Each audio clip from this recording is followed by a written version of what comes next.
Life in a world that keeps changing. Think that it's progress you're making.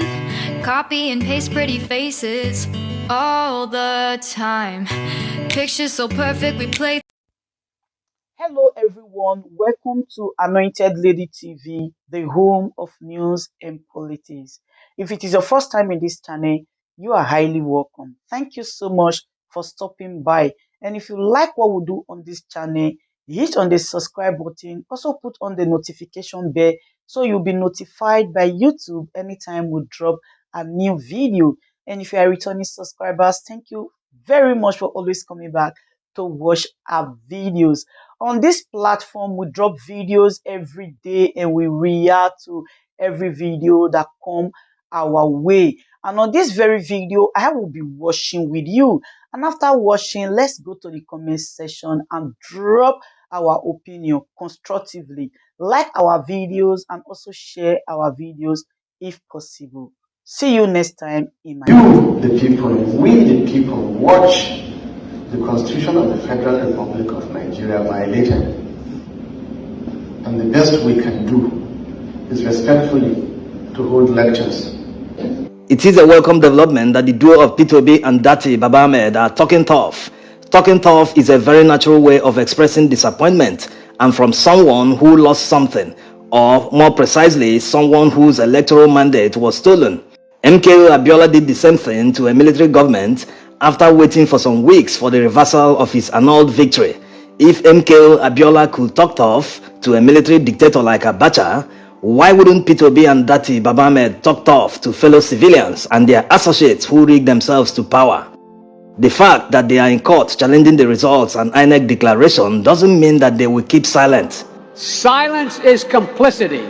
Yes, like President Biden said, keeping silent means complicity. The United States shouldn't keep silent on happenings in Nigeria. If they do that, it means they are complicit. They encourage us to condone what they can't condone in the United States. They like to preach to us about democracy and the importance of preserving democracy. The preservation of democracy is not the sole responsibility of the opposition. The party in power must be held accountable for the flagrant abuse of power and lawlessness that is currently shaking the roots of our democracy. Granted that the United States have taken the first step by imposing visa restrictions on many Nigerians who undermined democracy during the elections, but that's not enough. They need to go after their ill-gotten wealth. They need to go after their families. Many politicians in the visa ban list have their families abroad, living large on Nigerian people's money. Why would the United States keep silent when politicians launder money to their country and use them to buy properties? If they continue keeping silent, that means they are encouraging them. And the United States cannot be sanctioning those that rigged the election in Nigeria with their left hand and embracing them with their right hand. Every country should be protecting their interests. Yes, that's what the United States is doing. There's nothing wrong with it. But they shouldn't be pretentious about it. They cannot on one hand preach to us about how important the preservation of democracy is, and on the other hand, embrace desperate politicians who undermine democracy in Nigeria. That is simply deceptive. There's no peace without justice. The peace of the graveyard that is seen in Nigeria today is because Nigerians have put their hope on the judiciary to do the right thing, so that democracy will truly be preserved. In any case, that they do not do the right thing and reverse the heist that was committed on the Nigerian people, that will spell the end of democracy in Nigeria. It might also lead to massive protests and anarchy. Of course, everyone knows the implication. Hardship and suffering will increase, leading to massive increase in poverty. It will also lead to many professionals leaving the country for greener pastures in Western countries. Unless this is the ultimate aim of the United States, if not, one wonders why they have been busy cutting election riggers in Nigeria. The United States should also make the list of people facing visa restrictions public. That alone will put a check on the attitude of those in power. Another thing the United States should do to be seen as working for the preservation of democracy in Nigeria is to use their influence and power to expose and repatriate monies and properties linked to Nigerian politicians. A lot of career politicians in Nigeria have never worked outside government, but they are stupendously rich. They have laundered their questionable funds abroad and invested in properties like recently revealed by Bloomberg. that about 20 homes were bought by Tinubu and his associates in the United Kingdom when he was governor of Lagos State. He even bought a mansion that Nigerian government under Buhari was seeking to seize from the associate of Diezani, the former petroleum minister. Some are giving excuses that he bought it from a bank, not from the guy in question. Why must it be a mansion that Nigeria is seeking to recover? And Buhari even visited him in the same mansion. He seems not to have problem with corruption when it involves people around him. These guys do not believe in Nigeria. Why will they be laundering money abroad to buy properties? What happened to investing the money in Nigeria they claim to love? Now, let's hear Yusuf Dati Baba Ahmed, the vice presidential candidate of the Labour Party, who spoke in London with the likes of Dele, Farotimi, Charlie Boy, David Hundeyin, and others. He spoke in a pro-democracy event they organized, Nigeria on Trial, Does Democracy Matter? Thanks Bolanle for posting the clips. Bolanle is seen here with Charlie Boy.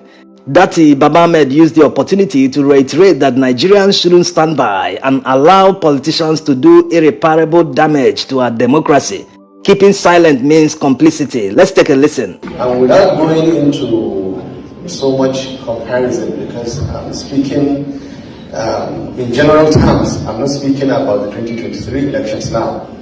So no minister will fly to New York and make any allegations against me. If you recall that 80s into the late 90s, there was this genuine globalization of democracy around the world.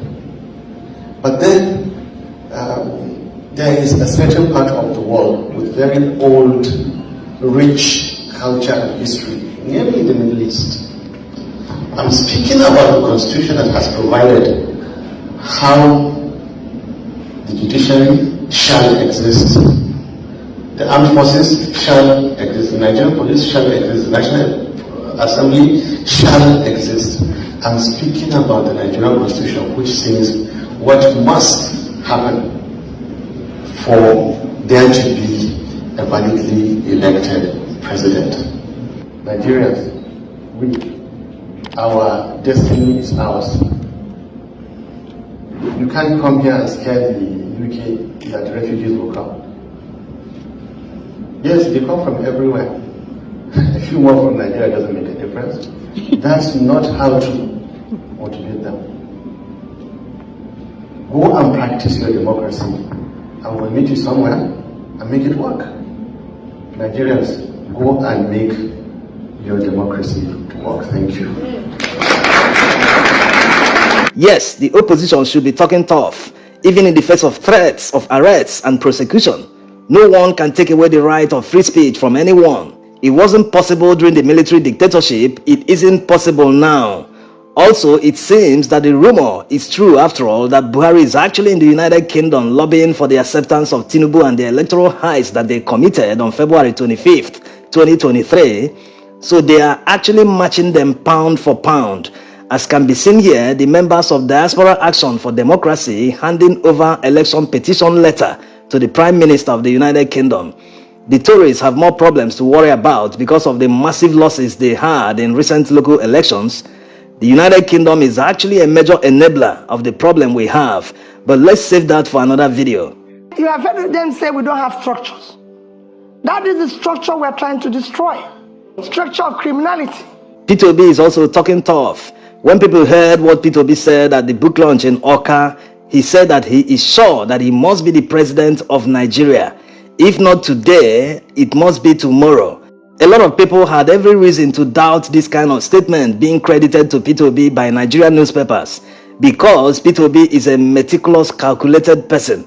Most of the words that come out of his mouth are filled with wisdom. Making this kind of statement with 100% certainty, many people will be asking, what is giving him the confidence? Look at it this way. It's an educated guess anyway. No one can get into a man's mind to know exactly what he's thinking. But P2B using the word must in a sentence means he's being assertive with utmost certainty. He's sure that he won the election, having seen all the figures. He knows that the majority of Nigerians voted for him and that he won the election. Never mind the fact that Inec announced Tinubu. So he's making a positive assertion that he is expecting the court to do the right thing and declare him winner. This is where the word must is coming from. The winner of the presidential election must become the president. And his second statement, if not today, it must be tomorrow. This means that the fact that Inec didn't declare him winner today doesn't mean the tribunal won't declare him winner tomorrow. Peter Obi has gone philosophical. He's a philosopher anyway, before being a trader, like he likes to call himself. The fact that Nigerians aren't protesting the outcome of the presidential election doesn't mean that they've accepted the results as reality. They are just waiting for the tribunal to return their mandate to them, because it will be nearly impossible for them to do otherwise or pass judgment based on technicality. A lot of judicial precedents will be their guide when they deliver judgment, and they should keep their promise of looking at every matter based on its merit. Tomorrow is already here, the 17th May 2023, the day for the continuation of hearing on Peter Obi and Labour Party's petition. As usual, we will be bringing you summary of the hearing at the Presidential Election Petitions Tribunal. Thanks for watching.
Ladies and gentlemen, good day my brothers and sisters, my mummies and my daddies over there.